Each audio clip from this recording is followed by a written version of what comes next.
I was doing well in sales. I had been in a myriad of organizations and verticals.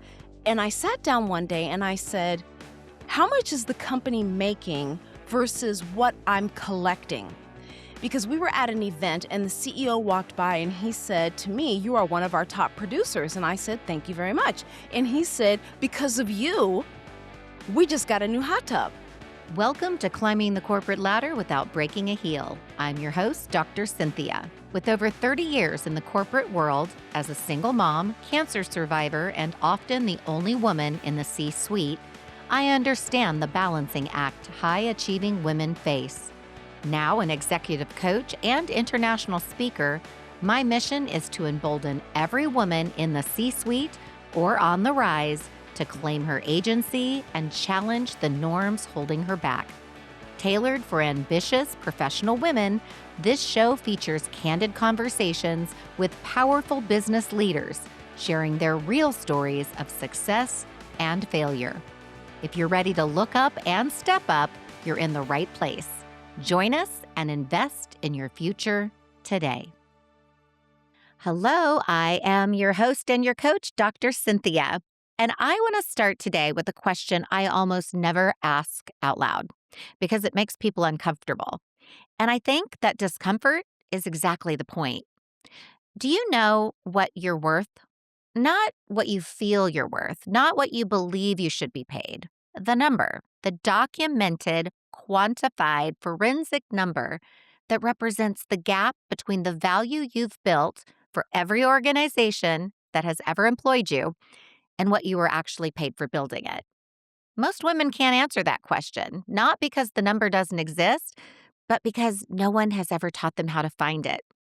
Well, my guest today built the methodology. She is the forensic methodologist behind the Value Audit, a TEDx speaker, and the founder of Black Women's Wealth Lab, an economic infrastructure firm that doesn't motivate, does not affirm, and does not coach.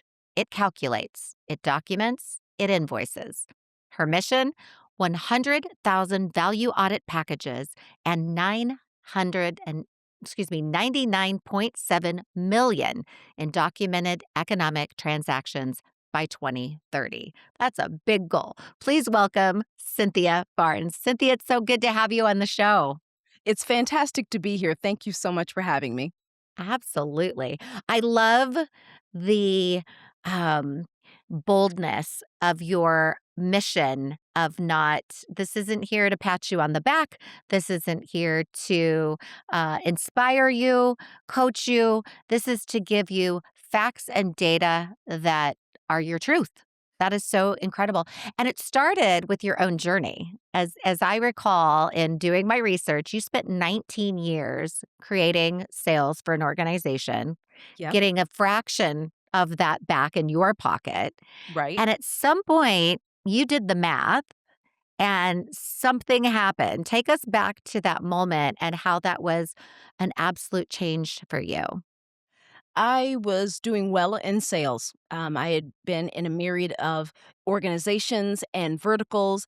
And I sat down one day and I said, how much is the company making versus what I'm collecting? Because we were at an event and the CEO walked by and he said to me, "You are one of our top producers." And I said, "Thank you very much." And he said, "Because of you, we just got a new hot tub." Oh, And I said a few things that I won't share here, but it got me thinking about he's in a house big enough for a hot tub and I'm right, not. right. So I started calculating what I contributed to the organization versus what I was paid.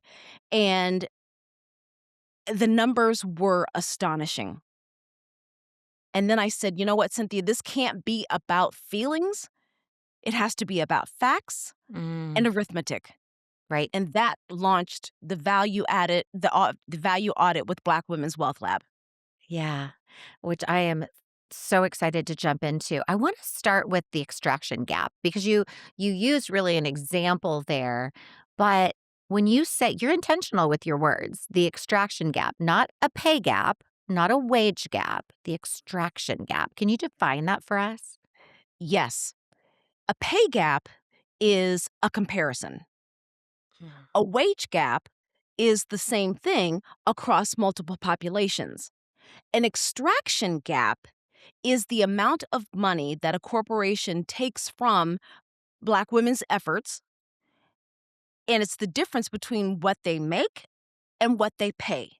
That is the Mm. extraction. When you talk about a pay gap or a wage gap, that is a comparison, and all that does is let her know that she's behind. Right. Awareness is not anything more than a feeling. Mhm. Awareness is nothing. Calculation produces the invoice. Right, right. And you talk about the median invoice number and that your firm has documented, Mhm. and it is the per the value audit, 1.35 million. And it's not a projected figure, that is actual arithmetic. Yes. How does a woman sit with that when she first sees it? When you're working with someone and you do that math, what is that experience like? Amazingly, they don't sit with it, they act on it. Okay. The the first thing that comes to mind is she sits with it and then she says, "This can't be right." She scrolls through the Mm, document because we do it over Zoom. She scrolls through the document and sees her invoice number. And that invoice number on average is around $7 million.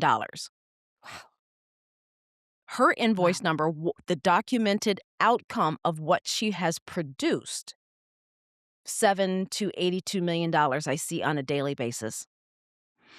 Once she says, "Okay, that can't be real," then she turns to section 2 and sees her wins, the amount that she produced, line by line by line, Mm, and it starts to click because no one's ever priced the extraction. No one's ever said, "This is the documented value of what you've produced against industry benchmarks and the logic trails you can verify." that makes sense. Well, so I talk about prosperity, and we'll talk about that a little later, but when what something that really stopped me is you talk about you are not undervalued, you are unbilled. And so that really is a complete reframing, isn't it? Yes. It also gets back to your point of going from feelings of feeling undervalued, feeling that Yes. I'm not being paid for my worth, Mhm. and what you're saying is it's not that. Maybe it feels that way, but Right. ultimately you've just not billed. Exactly. See, when we talk to women about doing a great job, it gets grouped with things like teamwork, Mm, hard work, team effort, and things like that. And that's performative. right. That is a feeling that makes us have to perform more to get more. That is the mindset. At Black Women's Wealth Lab, we don't talk about mindset, we talk about documentation. Mhm. Your feelings, th- they can come and go. The Right. invoice number, what you've created, that hard level quantifiable data, supersedes a feeling every day and twice on Sunday. Yeah, absolutely. So help me reconcile because you alluded to this. So we know when we look at the data that black women earn 65 cents on the dollar, right? According to Mhm. comparative to your earlier point about a comparison of a Yes. wage gap. So Mhm. lots of money left on the table just there Yes. before we even talk about the value beyond that. How do you reconcile how does the woman reconcile all of the excellence that she's delivering and all the performance that she's delivering and being extracted at the same time? Well, she can't reconcile it until she sees it. Mm, yeah, Remember, this is something new that no one's ever done before, is right. talked about the extraction gap. When she sees it, it's that light bulb moment of, "Oh my gosh, everything I've done has been hidden in language like the team player and the high performer and the team effort and bonus eligible." Mm, That's systematic framing, and we've all fallen prey to it. Right. The data, however, is forensic. You can't mess with data. You can try to manipulate it, but as they say, data never lies, Right. right? Right. So that Data really never leads lies. then, yeah, data never lies. That leads then to the value audit. I'm super curious about this. Um, and again, I repeat this because it's so striking to me. The value audit is not to motivate you. It's not to affirm you, make you feel good Nope. about yourself. It's not to coach you about, your do differentlies. It calculates, it documents, it invoices. There's six sections and Yeah. an invoice number. Talk about what does a woman bring into Mm. that and e unpack this value audit? I'm fascinated by this. So a woman brings in her evidence. I ask a myriad of questions about your wins, the outcomes, what you've produced, what you have received attribution for, what you Mhm. haven't received attribution for. It's basically a financial impact analysis. And the word impact is the key there Mm. because if you think about the the black woman who created the Zoom technology, the impact of what she created far outweighs what she was paid Right, because the technology allowed us to communicate through COVID. right, How many companies would have gone under had we not been able to connect via Zoom and Google Meet and right, everything else? So, right. that forensic analysis, the invoice number that we produce, is the documented financial impact of her career. And I'm only asking for 5 wins. For someone like you and I, who have a lot more time and Right? experience, the number is astronomical. That's amazing, and you have a lot of data points. What would be some examples? I worked with one woman who was charging about half of what she should be charging as a consultant. And she said, "Well, I always felt that I should be charging more." And I said, "Well, why didn't you?" Because we've all done that. She said, "Well, I compared myself to others in my field." And I said, "Do they have the same experience, knowledge, skills, and abilities that you do?" She said, "No." Mm. I said, and I asked her these pointed questions Right, to help her understand that charging based upon a gut, charging based upon what the market will bear, and charging based upon what the others in your field are charging will keep you broke. mm, So when I ran the value audit and showed her her invoice number, I said, "This is the quantifiable data you can use to justify charging." And she increased her rates by $230 an hour. wow, Before that value audit, she would have never considered that because no one gave her permission, if you will. But when you right, walk into a negotiation with those data, with those hard facts, no one can say right. anything. And the confidence it builds, right? Because, I'm a newer entrepreneur. I've just been doing this, I'm going on 3 years, and, Welcome to the club. thank you. It's so fun to be here. Yes. I never imagined I was in corporate, I worked hard and every 2 weeks a paycheck showed up Yes. and never thought much beyond what we've already been talking about. Right? And when I started my own business, there was a lot of anxiety, concern about, how am I going to prove that this is worth that? And then Yes. the confidence in being able to see it in the numbers, in the documentation that says, here is the value of what you offer. And I Yes. also realized that I am, a somewhat privileged white woman. And so even though I had those anxieties, I still was a few steps ahead of those who have been even further, right? Set aside, Yes. marginalized, et cetera. Um, which is so I love the fact that it's not just about the feeling, but it does build the confidence for you to step into that power. Yes. Yes. That And that is a lovely byproduct. Wasn't my goal when I set out to do this. I right. believe in facts. I believe in data. one woman came to me and said, "Cynthia, I have a negotiation. The company I am with just got bought out by another company. They want to offer me a contract at this rate." And I said, "Okay, well, let's do some research." So I did some research, ran the value audit, and came back with a number that she could counter in that proposal. And Right. she said, "That's more than what my boss makes. I could never ask for that." And I said, "Tell me more."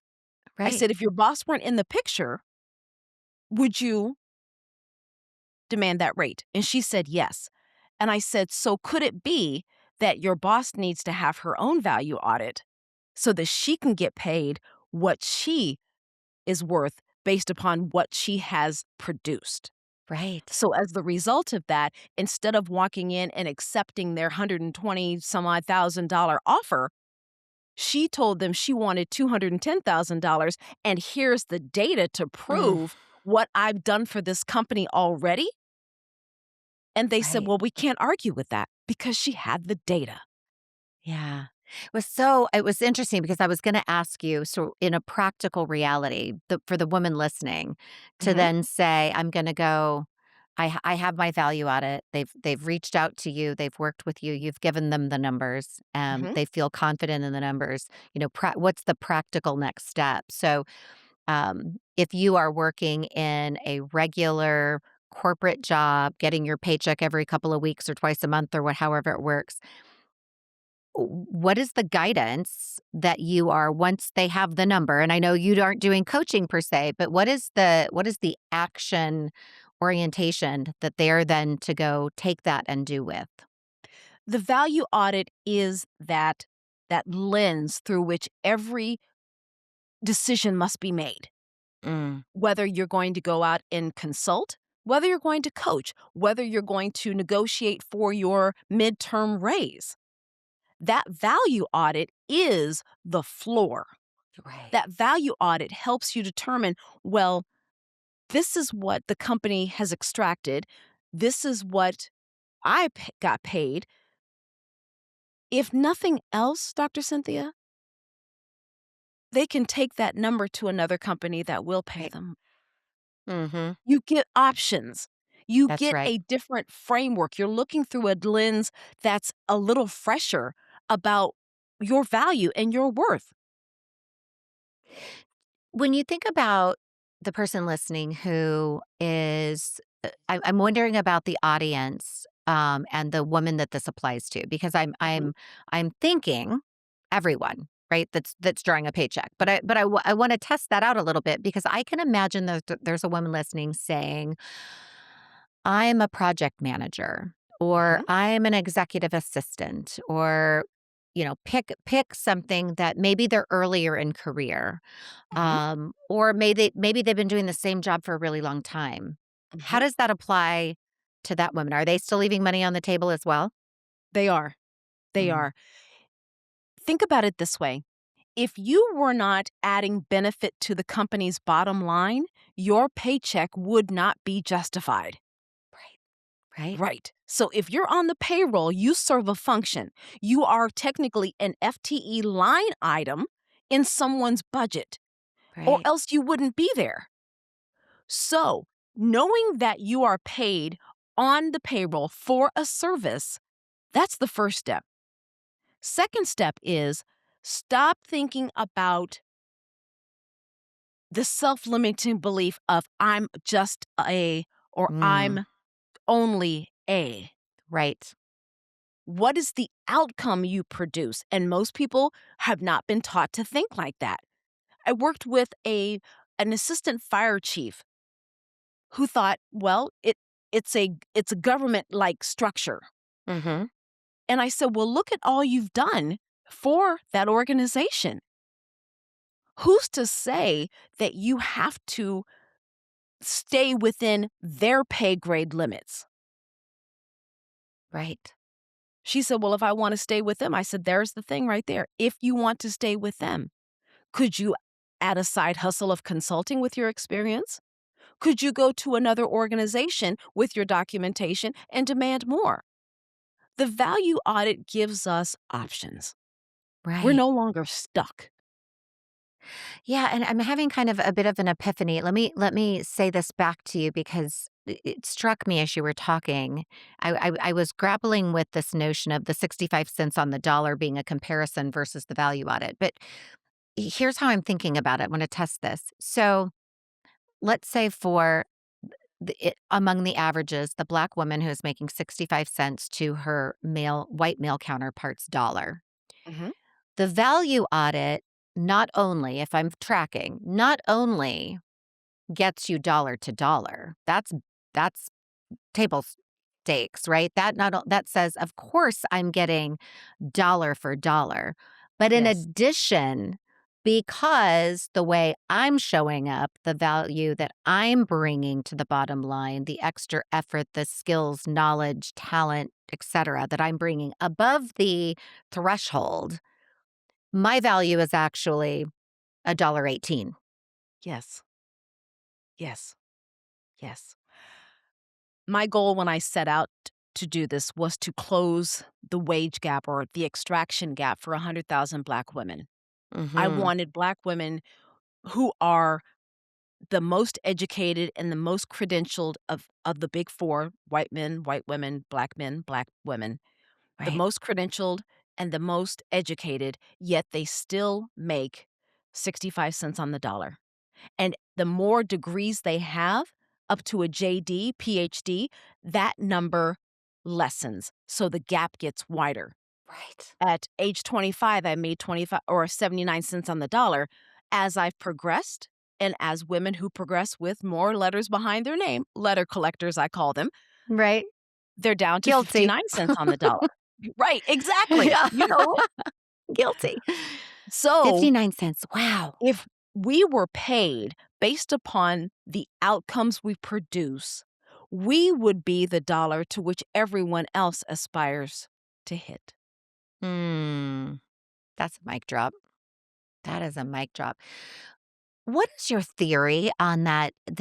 You and I talked a little bit about this, and I've been following you closely on all the socials, and you put out such great content. By the way, for the woman Thank you. listening, you absolutely need to follow Cynthia Barnes. It's her content is brilliant and educational. But this idea, I'm so curious from a cause perspective as Mhm. because it's also true for um white women, et cetera, that as they gain credentials, and we're out producing men right now Mhm. in every race, ethnicity in terms of graduate degrees, et cetera. Yes. Where is the breakdown in terms of why is that gap getting broader? Think about it this way. If you have your all the cookies, you're 10 years old, you have all the cookies. You probably don't want to share. You're 5 years old, you'll share with everybody. Right. But if you're 10 years old, you want all the cookies yourself, especially if you know that the cookies are limited, that Mm, fixed mindset. Those in power want to stay in power. They worked hard to get where they are through privilege, through lineage. They want to keep that power. mhm. So, why would they pull back the curtain on how to get what they have? It's Right. systemic. It is Right. designed that way. They tell Black women, get another degree, work on your executive presence. They have a litany of little one liners. We do all of those things, yet the wage gap still expands. Mhm.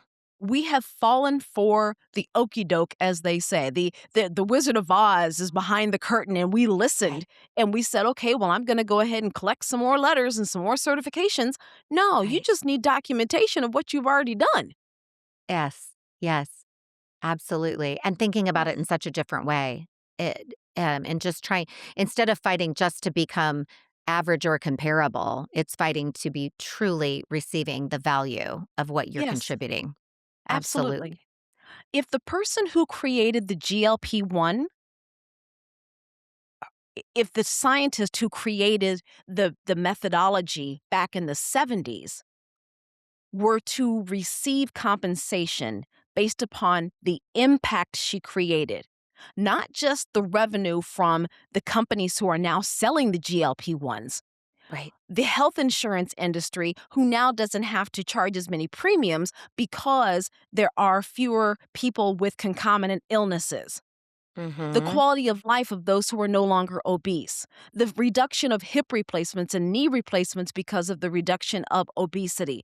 The health industry is impacted, the health insurance industry impacted, and now the restaurant industry is impacted because people are eating less.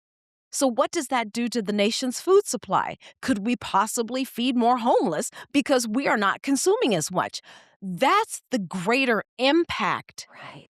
that we need to quantify, not just, I created GLP-1 and got $200,000 in salary. No, no, boo boo. It's bigger Right. than that. Huge. Right. Yes. Huge. I mean, I was kind of hearkening back to the woman listening who is in any place in her career. I'm thinking I don't anymore, which is very sad. But for many years, I had an executive assistant. Hmm. I could not have done my job Right? and had the results that I had it not been for that person by my side managing my entire life. Yes. And the delta between the what that person is paid versus what a person in my former position was paid is massive, right? Yes. And yet I'm sitting here thinking, gosh, if a woman were to sit down, ideally with you and with your organization to have really the methodology behind it, but at a minimum to sit down and start thinking about and writing down all of Yes. the ways their work has Yes. tentacles to adding value. Take an inventory. Right. Take an inventory of what you create and the impact it produces. Mhm. You'd be Absolutely. amazed. Amazed. So I talk a lot about drift, and I talk about the drift happens in 5 dimensions of your human flourishing, and prosperity is one of them.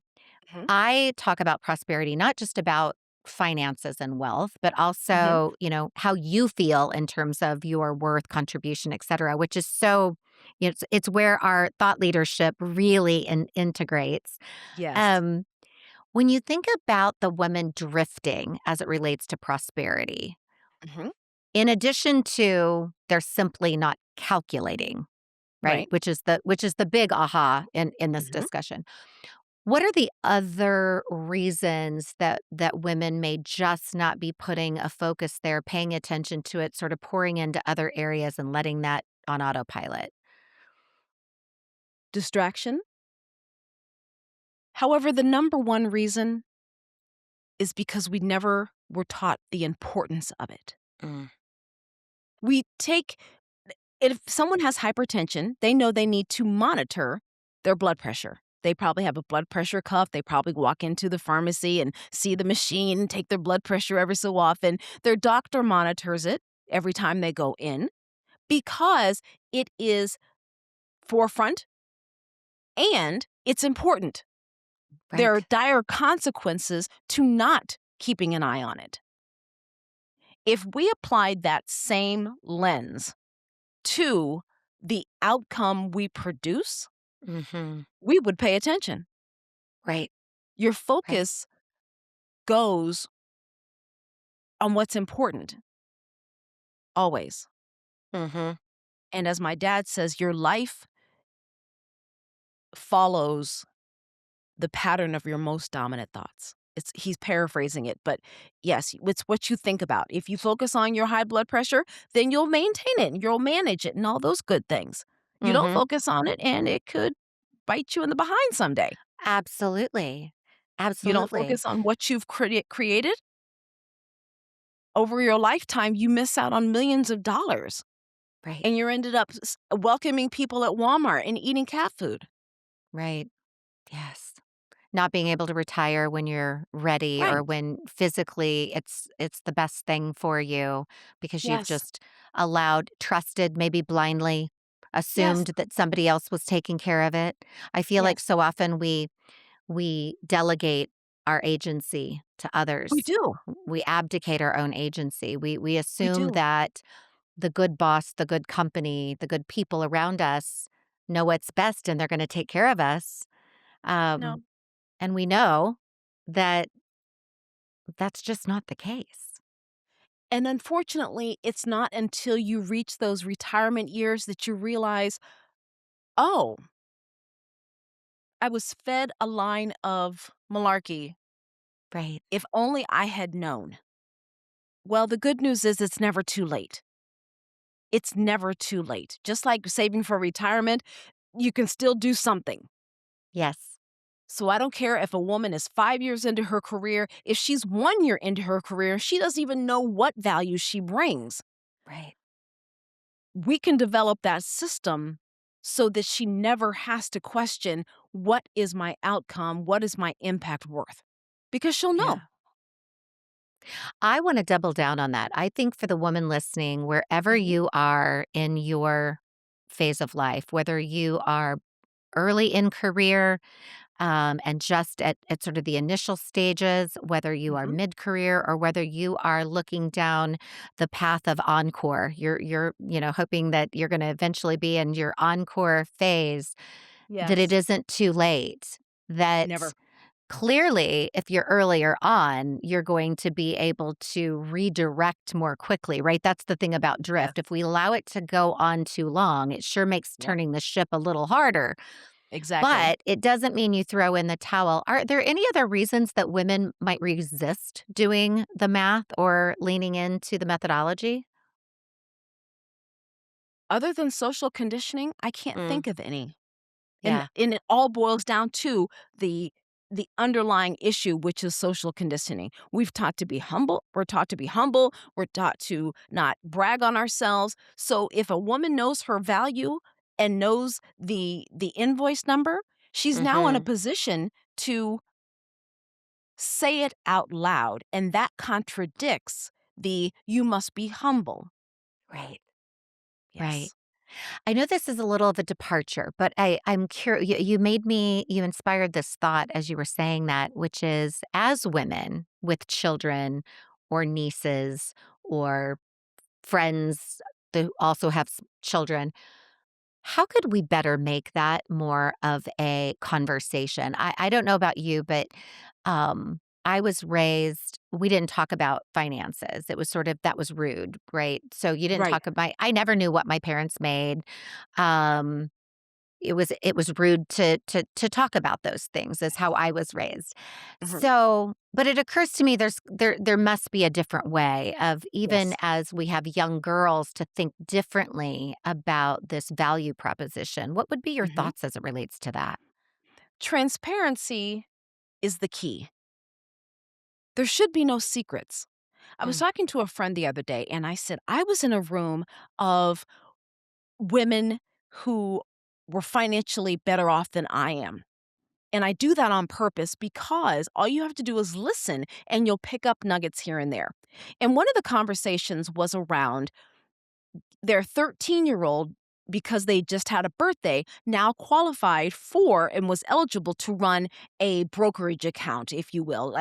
And they were going to sign them up and teach them how to, trade stocks and things like that, mutual yeah, funds and all that good stuff. And thought to myself, I never knew that. I never knew that you only had to be 13. right. Then another conversation was about how they put their children at age 13 on their mortgage. And I thought, well, why? So I'm listening because that technically qualifies as their first home. Oh So my when they goodness. go to college, they can now buy a rental property because it's not their first home. Their parents give them the deposit. They go off to college. They buy this rental property. They rent it out to their friends. They stay in it. And they're now making money on the rental property at age 18. Their Wow. parents help them manage it. Right. That's what I'm talking about when I say transparency. If you're the smartest person in the room, you are in the wrong room. Mm, right. So, because success leaves clues, we've got to pull back the curtain on wealth not attraction, not keeping it, stopping the extraction. Mhm. Yeah, Teach extraction our is so nieces, good. yes, teach our Yeah, it's daughters that what you produce is greater than what they pay you. mhm. And I give the example of Jeff Bezos. He's making money hand over fist, and great for him. An Amazon delivery driver makes $20 an hour on a good day. Gas is $5 a gallon in some cities, and he's still making money hand over fist. Yet Right. those who are making the Amazon deliveries are living paycheck to paycheck. They pay Amazon delivery drivers just enough to keep them coming back, but not enough to get rich. Mm. The whole conversation is just fascinating, and the extraction gap is something that was new to me before following your work. I always thought about it more in terms of the pay comparison, of course, coming from an HR background as well. Um, I'm fascinated by this in so many ways. It makes me even think about my adult children and helping them to think differently about Yes. the value that they're producing and where all of that is ending up. I think um, your healthcare example is so pointed because it you realize the tentacles that this Yes. can have Yes. 100%. And I love your comment, success leaves clues. So, It does. find those and follow those. I want to take Mhm. a moment just to speak directly to the woman listening. What Cynthia has just described, the woman who delivers, produces, leads, and never asks what any of it is worth, that is prosperity drift. That Yes. is the quiet accumulating cost of never doing the math. And in my framework, the prosperity drift is not just about income, it's about alignment between what you build and how you're compensated for building it. It's about whether your time, your expertise, and your output are being treated as the economic assets they actually are, or whether you've drifted into treating them as something you just give without asking questions. What Cynthia calls the extraction gap, I call the cost of drifting in prosperity. And what she has built, a forensic methodology to close that gap, is the most concrete version of a 7-minute pivot I've ever seen. Not a feeling, not an intention, a number with a paper trail. If you've been delivering for years and have no documentation of what you've delivered, that is a signal, ladies. And today is the day you need to start listening to it. Cynthia, how do people get a hold of you and importantly, get a hold of this opportunity to participate in a value audit? I'm always available on LinkedIn. For the value audit, head over to blackwomenswealthlab.com and sign up for the value audit. It's about 45 minutes of your time, and the number you leave with will astonish you and also validate what you've been feeling for so Right. long. And it turns that feeling into an invoice, Mm. an invoiceable number. Which is amazing. And I've looked at so much of the data, so many clients you've helped, and how they've been able to turn that invoice number into a reality and truly reshape their their current and their future and stop Yes. leaving so much of their worth on the table and in the pockets of others who are not taking care of us. Not we have to take our own agency back Yes. and really put our value, on paper and in Yes. documentation. Yes, Yes. No one's coming to save us. that's right, that's right. Cynthia, I Women always leave. outlive men. Yes. That's exactly, and there's so Yes. many statistics about how we find ourselves in financial duress later in life because, again, we're sort of trusting the system instead of leaning in and looking within and creating the data to support the truth and reality. Yes. You had it Yeah. all along, Dorothy. Yeah, Yeah. absolutely. You had it all along, Dorothy. I love it. I always like to ask my guests one last thing that they want to Yes. leave with the person listening, the one intentional thing they should do today. Send yourself an email this Friday at 5 o'clock. Subject line: This week's wins. 3 lines: what you produced, the number attached to it, the person who benefited. 5 minutes, save it. Then do it again next Friday. After 1 year, you will have 52 dated, time-stamped, evidence-bearing wins in your inbox. After 3 years, 156. That is a paper trail. That is the beginning of an invoice number. That is what protection looks like.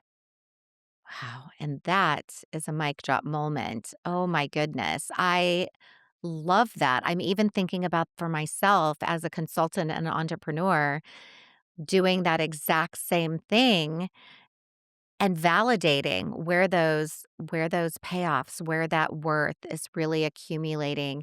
And such a great highlight reel for those moments when you're feeling a little less than or not enough. And you can look at that highlight reel of all that you're contributing and doing and the Yes. end result of who's receiving the benefit. Somebody is. That's Might as right. well be you. Absolutely. Absolutely. Well, I am confident that you have inspired so many women today. And I just want to say that I have been a fan and follower. I am loving what you're putting out. I think this Thank you. work that you're doing with the Black Women's Lab is just incredible. You've inspired lots of new thoughts for myself as well. And we will have all the information on how to reach you, how to get a hold of you in the show notes for the person that's on a run or in their car and wasn't able to write things down. We've got you. And for those of you that are listening, thank you for spending a very precious hour of your time with Cynthia and me. We know your time is really important and worth more than you probably have given it credit for. So, another time that you should take advantage of what was this hour worth for you? What was the investment that you created, and how is that going to serve you into the future? Until next time, stop drifting. I've got you, and you've got this. Congratulations on choosing to invest in yourself. I know your time is precious. Thank you for spending it here with me. I believe in helping you look up, step forward, and fully realizing your potential. If today's conversation resonated, I'd be so grateful if you'd rate and comment on Apple, Spotify, or wherever you listen. And if you know someone who would benefit, please share this episode with them. Let's stay connected. Visit me at dr-cynthia.com, and you can find me on all the socials at Dr. Cynthia Bentzen-Mercer. Until next time, remember, boldly start working on your future today.